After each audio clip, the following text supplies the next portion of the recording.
Hello everyone, so this is my week 14 video on the Brian Bender and class trip videos.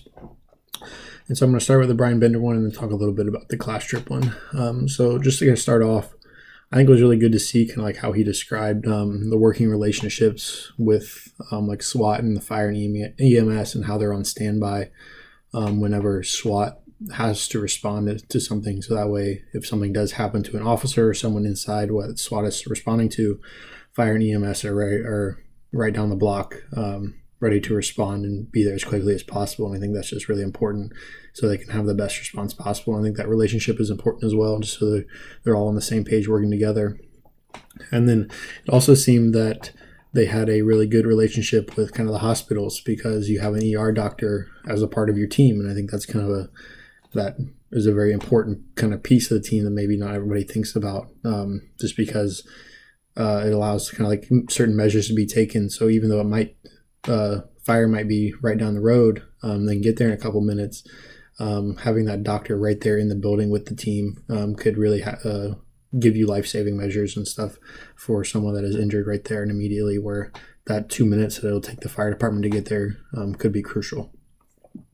And then their communication seems to be good as well. As he said, he carried a radio for his team, so he's always communicating with his team and knowing what's going on there, but he also has a separate radio, so he's able to communicate with fire and police that are responding to the scene as well, to make sure everyone is on the same page, they know what's going on at all times, and they can all be coordinated in how they're going to respond.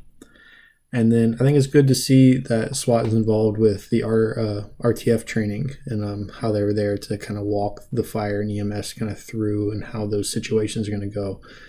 And like kind of he said where this would occur, how they move, how police provide security, the overall view of the whole process.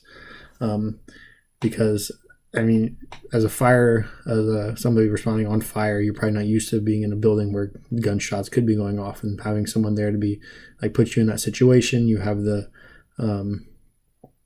kind of high pressure situation, high adrenaline. Having someone there to kind of walk you through it, I think, is really important. So someone that's their job, having that kind of that calming voice next to you and just showing you how to do it, I think is a big piece. And then lastly for that video, adding the explosive detection K9 to the fire unit when they're responding to an explosives incident. It's not something that I would have really thought about, but you can see how definitely important it would be, because you don't want your team to be maybe like an RTF team responding to a warm zone without that dog, even because there might be an explosive device that they didn't know about or they've cleared and didn't find on the first time or whatever the situation could be.